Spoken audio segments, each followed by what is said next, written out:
The best book to read is the Bible. The best book to read is the Bible. If you read it every day, it will help you all the way. Oh, the best book to read is the Bible.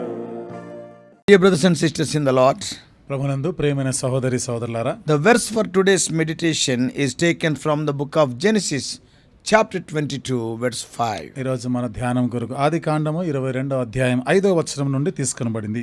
I and the lad will go yonder and worship and come again to you. నేనును ఈ చిన్నవాడును అక్కడికి వెళ్ళి దేవునికి మొక్కి మరలా మీ యొద్దకు వచ్చెదం. I think this is a trial that is perhaps the hardest of all. నేను అనుకుంటా పరిశోధనలన్నిటిలో కన్నా చాలా కఠినమైనటువంటి పరిశోధన. And it is to this incident in the life of Abraham now we arrive.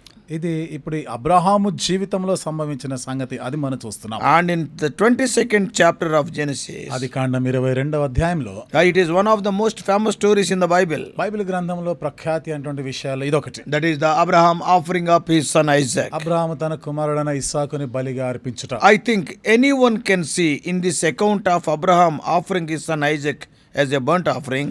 నేను అనుకుంటా ఎవరైనా కానీ అబ్రహాము తన కుమారుని అర్పిస్తున్న దహన బలిగా అర్పించుచున్నట్టుగా మనం గ్రహిస్తున్నాం.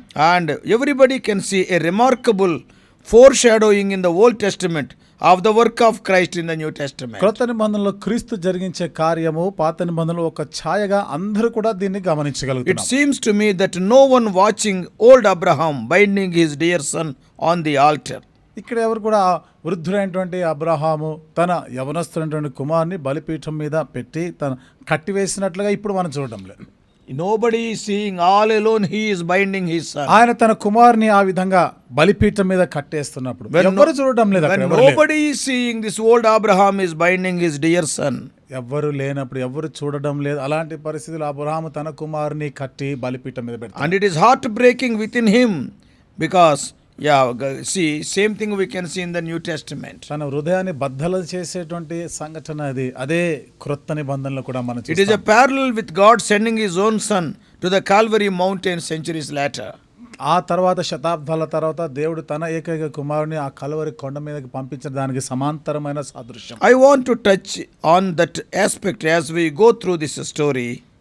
ఈ చరిత్రని మనం చదువుతుండగా ముందుకు సాగుతుండగా నేను ఒక విషయం పైన గమనిక పెట్టాలని. But I wish primarily to dwell on the individual application to our own hearts. అయితే ప్రధానంగా వ్యక్తిగత మన సొంత హృదయాలను దీన్ని అన్వయించుకునే చేసుకునే దాని గురించి పరీక్ష కలిగి ఉండాలి. As we see the life of Abraham, Abraham జీవితాన్ని మనం చూస్తుండగా you notice that God has written this man's story in such a way that he is a sample man of faith. దేవుడు ఈ వ్యక్తిని ఏ విధంగా ఉదాహరిస్తూ చూపిస్తున్నాడంటే ఇతడు విశ్వాసానికి ఒక సాదృశ్యంగా ఒక మాదిరిగా చూపిస్తాడు. That is the pilgrim's progress of the Old Testament, and all these incidents recorded in Abraham's life form clear pictures for us. పాత నిబంధనలో యాత్రికుని ప్రయాణంగా అబ్రహాం యొక్క జీవితం అంతా కూడా మనకు ఎంతో స్పష్టమైన ఒక దృశ్యాన్ని చూపిస్తుంది. Yeah, in our lives of faith also these things will be repeated. మన విశ్వాస జీవితంలో కూడా ఈ సంగతులు పదే పదే So జరుగుతుంటాయి. therein we learn some instructive lessons. ఇక్కడ మనం కొన్ని సూచనలతో కూడిన పాఠాలు In నేర్చుకుంటాం. chapter 22 of Genesis, ఆదికాండం 22వ అధ్యాయంలో we come to the story of Abraham's greatest trial. Abraham కలిగిన గొప్పదైన పరిశోధన ఆ సంఘటన చూస్తాం. This is the deepest thrust of the cross of Christ into his life. ఇది తన యొక్క The జీవితంలో cross of Christ has gone very deep to work in his life. క్రీస్తు యొక్క శిలువ తన జీవితంలో కార్యం చేయడానికి ఎంతో లోతుగా తన జీవితం కార్యం జరిగిస్తున్నట్టు చూస్తాం. Because it was the work of the cross in the life of Abraham, there is involved in this the account of Gethsemane, Calvary and resurrection we can see there. ఎందుకంటే అబ్రహాము జీవితంలో ఇది ఒక శిలువ కార్యం అనేది అక్కడ జరుగుట మనం చూస్తున్నాం. అదే గెత్సెమనే, గొల్గొతా, పునరుత్థానం గురించిన సంగతి. Yeah, we can see almost the account and similar experience. దాదాపుగా ఇలాంటి సంగతులనే మనం చూడగలం. So it is helpful to realize that about 20 years have elapsed between chapter 21 and chapter 22. ఇక్కడ 21వ అధ్యాయం 22వ అధ్యాయానికి మధ్య దాదాపు 20 సంవత్సరాల వ్యవధి గడిచిపోయినట్లుగా మనం చూడొచ్చు. We last saw Abraham in a tent by the well of Beersheba in the wilderness with his son Isaac. Abraham ఎడారిలో బెర్షెబాలో బావుల దగ్గర తన కుమారుడైన ఇస్సాకుతో గడుపుతున్నటువంటి There he సందర్భాలు. built an altar అక్కడ ఒక బలిపీఠమును కట్టాడు. and worshipped and called the name of the everlasting, unchangeable God. అక్కడ దేవుని ఆరాధించాడు. అక్కడ శాశ్వతమైన నిత్యుడైనటువంటి దేవుడు, ఎన్నటికీ మార్పు చెందిన దేవుడుగా పేరు పెట్టాడు. For 20 years of blessing and happiness, Isaac has been the delight of his parents' hearts. ఇక్కడ 20 సంవత్సరాలు గడిచిపోయింది. ఈ ఆశీర్వాదాలు పొంది సంతోషిస్తున్న ఈ సందర్భంలో ఇస్సాకు ఎంతో తనకి హృదయాన్ని సంతోషపెట్టే ఇస్సాకు వచ్చినట్టు చూస్తాం. We know the name Isaac means laughter. ఇస్సాకు అనే పేరుకి అర్థం మనకు తెలుసు, నవ్వు అని. And true to his name, he has brought laughter into their tent. తన పేరుకి తగినట్లుగానే వారి యొక్క గుడారానికి ఎంతో సంతోషాన్ని ఇచ్చాడు. The whole family life centers around this dear boy as he grows up to young manhood. కుటుంబం అంతా కూడా ఈ చిన్న పిల్లవాడు తాను ఎదుగుతున్నాడే, ఆయనే వారి కుటుంబం అంతటి కేంద్రంగా ఉండినాడు. And suddenly, like a thunderbolt from the sky, comes this word from God. అకస్మాత్తుగా ఆకాశం నుండి ఒక ఉరుము, ఒక మెరుపు వచ్చినట్లుగా ఈ మాటలు అబ్రహాము యొద్దకు వచ్చాయి. Abraham can hardly believe his ears. Abraham ఈ మాటలు నమ్మడానికి చాలా కఠినంగా ఉండినాయి. God says, దేవుడు చెప్పినాడు, yeah, come take your son Isaac, your only son whom you love, and go to Mount Moriah and offer him upon that mountain. ఇప్పుడు దేవుడు అంటాడు కదా అబ్రహాముతో, నీకు ఒక్కడై ఉన్న నీ కుమారుని అనగా నీవు ప్రేమించు ఇస్సాకును తీసుకొని మొరియా దేశమునకు వెళ్ళి అక్కడ నేను నీకు చూపించే పర్వతంలో ఒక పర్వతం పైన దహన బలిగా అర్పించాలి. In spite of severe fight in his heart, తన హృదయంలో ఒక గొప్ప తీవ్రమైన పోరాటం జరుగుతున్నప్పటికీ Abraham obeyed and took Isaac to offer him as a burnt sacrifice. Abraham లోబడ్డాడు. తన కుమారుని దహన బలిగా అర్పించడానికి సిద్ధపడి ప్రయాణం ఆరంభించాడు. And he calls that act as worship in the verse for our meditation today. ఆ కార్యాన్ని, ఆ చర్యని ఆయన ఏమంటాడంటే అది ఆరాధన అంటున్నాడు. అదే నేటి దినం మన ధ్యానం కొరకైన వచనంలో The మనం word చదువుతున్నాం. worship comes for the first time in the Bible in this verse. ఆరాధించుట అనే ఈ మాట బైబిల్ గ్రంథంలో మొట్టమొదటిసారిగా ఇక్కడే మనకు కనబడుతుంది. Worship is an integral part of our relationship with God. ఆరాధన అనేది మన దేవునితో ఆంతర్యంలో మనం కలిగి ఉన్న సంబంధంకి సంబంధించింది. Our word worship comes from the old English word worthship. ఆరాధన అనేటువంటి ఈ మాట ఇంగ్లీష్లో కానీ మనం గమనిస్తే ఇంగ్లీష్ పదం నుండి వర్త్షిప్ అనే మాట నుండి వచ్చింది. That is to consider something worthy of attention. అంటే ఏదైనా ఒకటి మన గమనికని చూపించడానికి అది యోగ్యమైన తగినట్టుగా. The Greek word most often used for worship, ఆరాధన కొరగా ఉపయోగించబడిన గ్రీకు పదం అనేది, that it means దాని అర్థం ఏమిటంటే to kiss toward, అంటే ముద్దు పెట్టుకొనుట, signifying a sense of love and devotion directed at an object. కాబట్టి ఒక విషయం పైన మనం ప్రేమను చూపించుట, ప్రేమ కలిగి ఉంటుందా దాని గురించి మాట్లాడుతాం. So in our case, మన విషయంలో that object is God. అదెవరు? ఆయన, అది దేవుడే. And in Genesis 22, ఆదికాండం 22వ అధ్యాయం, God directed Abraham to offer his son as a sacrifice. దేవుడు తన కుమారుని దహన బలిగా అర్పించాలని అబ్రహామునకు సూచించాడు. Of course, we know God never intended Abraham to actually carry out this direction. It was a test of his devotion. అయితే యథార్థంగా చెప్పాలంటే, వాస్తవంగా అయితే దేవుడు అబ్రహాముని ఈ విధంగా చంపేయాలని చెప్పడం కాదు, కానీ పరిశోధిస్తూ దేవుడు అబ్రహాముని It is a పరీక్షించాలని test of his devotion which he passed with flying colors. తన యొక్క భక్తి గురించినటువంటిది, తాను ఏవైతే ఆశలు కలిగి ఉన్నాడో, కళలు కలిగి ఉన్నాడో దాని గురించిన ఒక పరీక్ష పెట్టాడు. And so he passed. ఆ పరీక్షలో ఉత్తీర్ణుడయ్యాడు. But verse 5 tells us that Abraham considered this action as worship. అయితే 5వ వచనంలో అబ్రహాము ఈ చర్యనే ఆరాధనగా ఆయన చెప్తున్నాడు. We learn several things about worship from this text. ఈ భాగము నుండి ఆరాధనకి సంబంధించి అనేక విషయాలని మనం నేర్చుకోవచ్చు. Few things I will share with you. కొన్ని విషయాలు నేను మీతో పంచుకుంటాను. First of all, మొదటిదిగా worship is an action. ఆరాధన అనేది ఒక క్రియ. It is something we do. ఇది మనం చేసేటువంటిది. Some have argued over the years that all of life is worship. కొంతమంది అయితే ఈ విషయంలో వాదిస్తూ అంటారు, అందరి జీవితాలు అసలు ఆరాధనే జీవితమంతా. జీవితం అంతా ఆరాధనే కదా. Such is not the case. కాదు, అట్లాంటిది కాదు ఇది. Worship is an activity we engage in with an eye toward pleasing God. ఆరాధన అనేది నేను దేవుణ్ణి సంతోషపెట్టేటువంటి ఒక చర్య. అది Eating lunch is not worship. భోజనం చేయడము, మధ్యాహ్నం భోజనం చేయడం, అది కాదు ఆరాధన. Breathing is not worship. మన ఊపిరి తీసుకొనుట, అది కాదు ఆరాధన. Sometimes even singing to him is not worship. something we will be singing without keeping our mind also. కొన్నిసార్లు ఏమాత్రం మనసు పెట్టకుండా ఏదో పాట పాడుతూ ఉంటాం, అది కూడా ఆరాధన కాదు. Worship means action. ఆరాధన అనేది ఒక క్రియ జరిగింది. It can be a meaningful singing or obeying the word of God. That is worship. అర్థసహితంగా పాట పాడుతూ దేవునికి లోబడి విధేయత చూపించి జీవించటం. So worship is an action. కాబట్టి ఆరాధన అనేది ఒక క్రియతో కూడినది. Secondly, రెండవది, worship demands revelation. ఆరాధన ప్రత్యక్షతను కోరుతుంది. In 22:2, 22 God gave instructions to Abraham as to how to please him. దేవుడు అబ్రహాము ఏ విధంగా దేవుని సంతోష పెట్టాలి అని దాని గురించి చెప్పాడు, చూపించాడు. And we cannot know how to worship, give love and devotion to God unless he tells us. దేవుడు మనకి చెప్తే తప్ప ఏ విధంగా దేవుని ఆరాధించాలా, దేవుని ఎట్లా ప్రేమించాలా, దేవునికి ఇష్టమైంది ఏదో మనకు తెలియదు. And when he tells us, we can't ignore those instructions. మరి ఆయన మనకి చెప్పిన తర్వాత ఆ సూచన, ఆ హెచ్చరికలను తెలియకుండా ఉండకూడదు, దాన్ని నిర్లక్ష్యం చేయదు. Thirdly, మూడవది, worship demands preparation. Verse 3. ఆరాధన 3వ వచనం చూస్తాము, సిద్ధపాటు కోరుతుంది. Abraham rose early and got the needed things ready to worship God. Abraham పెందల కాడనే లేచి దేవుని ఆరాధించడానికి కొరకు అవసరమైన వాటిని సిద్ధపరచుకుంటున్నాడు. Attention in worship to God is never haphazarded. That is, it should not be abstracted. దేవుణ్ణి ఆరాధించే విషయానికి వచ్చినప్పుడు ఏది కూడా మనల్ని అభ్యంతరపరిచే ఆటంకంగా ఉండకూడదు. It is something we ought to think about and get ready for.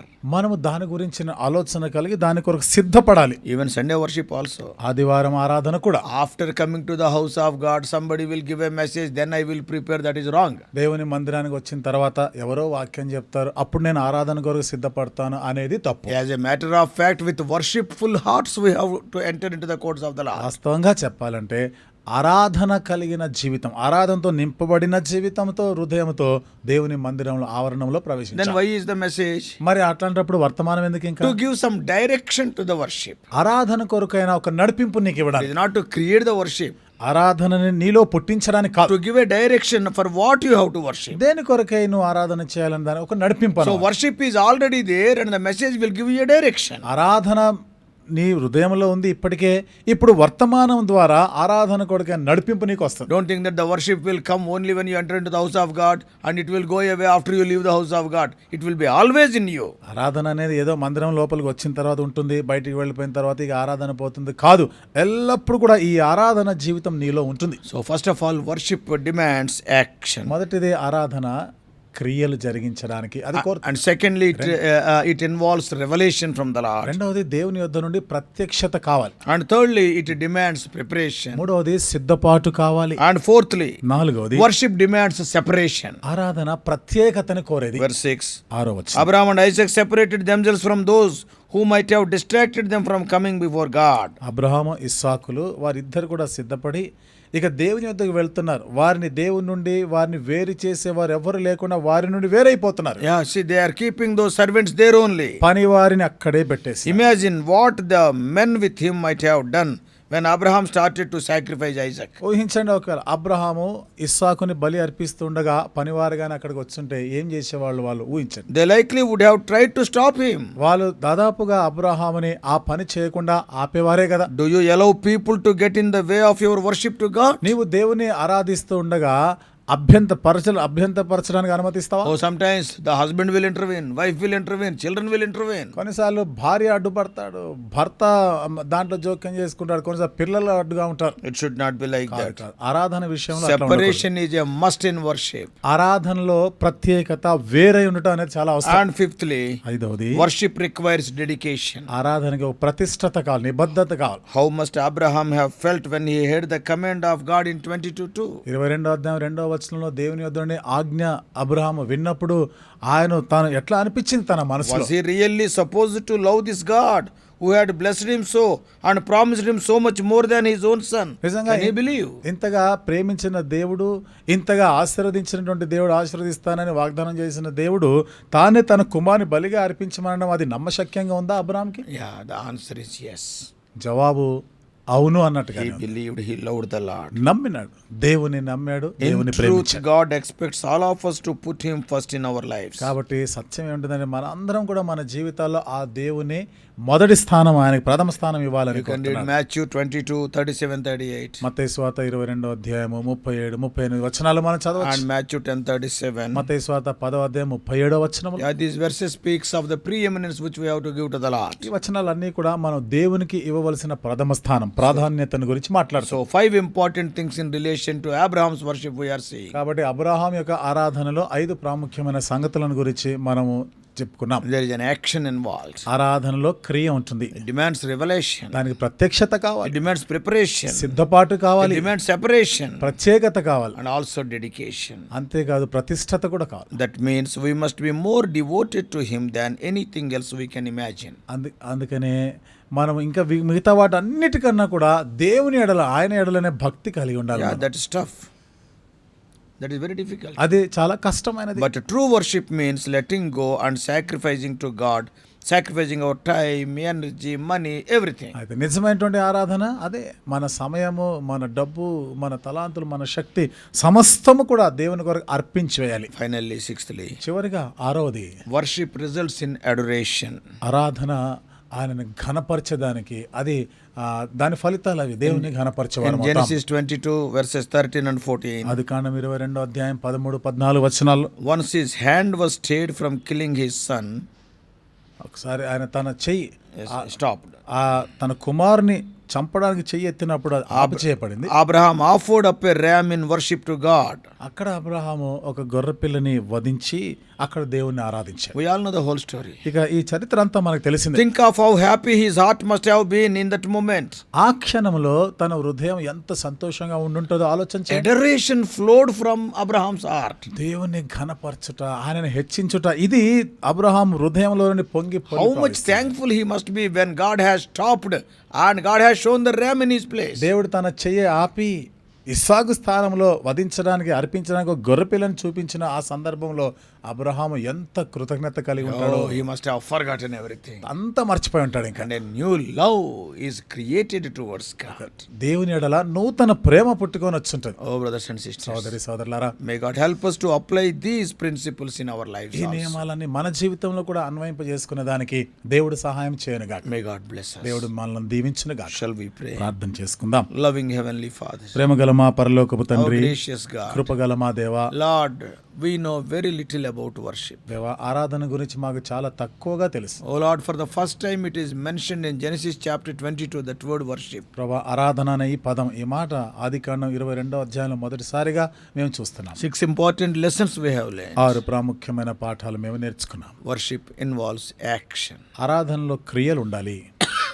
It involves, secondly, the revelation from the Lord how to worship him. ఆరాధన చేయాలంటే ఏ విధంగా ఆరాధన చేయాలనే దానికి దేవుని ప్రత్యక్షతని మేము పొందాలి. Thirdly, it needs preparation from our side. మూడవదిగా ప్రభు మా వైపు నుండి ఒక సిద్ధపాటు కావాలి. Fourthly, it needs separation. నాలుగవది ఒక ప్రత్యేకమైన జీవితం కావాలి. Yeah, we must be free from all those things which will obstruct us to worship thee. ప్రభు, మిమ్మల్ని ఆరాధించడానికి ఏది మమ్మల్ని ఆటంకపరుస్తుందో, అభ్యంతరపరుస్తుందో వాటి నుండి మేము వేరైపోవాలి. And fifthly, it requires dedication. ఐదవదిగా దానికి ఒక ప్రతిష్టత కావాలి. And sixthly, we can see the result of it, wonderful adoration in our heart when we worship thee. ఆరోది వీటి ఫలితంగా ఆరాధన మేము చేసినప్పుడు ప్రభా, అద్భుతమైనటువంటి ఒక దేవుని ఘనపరచుట, దేవుని హెచ్చించుట అనేది వస్తుంది. Oh Lord, when you intervened and stopped Abraham offering Isaac, దేవా, మీరు జోక్యం చేసుకొని అబ్రాహాము ఇస్సాకుని బలిగా అర్పించే దాని నుండి ఆపి చేసిన, and when you have showed the ram, ప్రభా, గొర్రె పిల్లని మీరు and చూపించినప్పుడు, when he offered the ram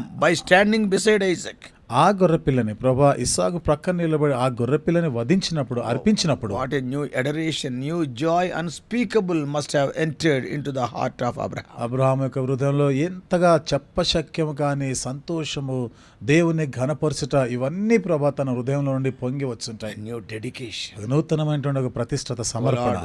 And he must have openly said, thou art a faithful God. ఎంతో బహిరంగంగా చెప్పుంటాడు, నిజంగా నీవు నమ్మదగిన దేవుడు అని. Thank you, O Lord, for speaking to us these wonderful things. దేవా, అద్భుతమైన ఈ సంగతులని మీరు మాతో మాట్లాడుతున్నందుకే వందనాలు చెల్లిస్తున్నాం. Guide us throughout this day. దినమంతటి కొరకే ప్రభా మీరు మమ్మల్ని నడిపించండి. Grant us worshipful hearts not only on this day but every day. ప్రభా, ఆరాధన హృదయాన్ని మాకు ఈ దినం మాత్రమే కాదు, మా జీవితకాలం అంతయు మాకు అనుగ్రహించండి. In Jesus' precious name we pray. యేసు ప్రభు వారి అమూల్యమైన నామములో ప్రార్థించి వేడుకుంటున్నాము తండ్రి. ఆమేన్.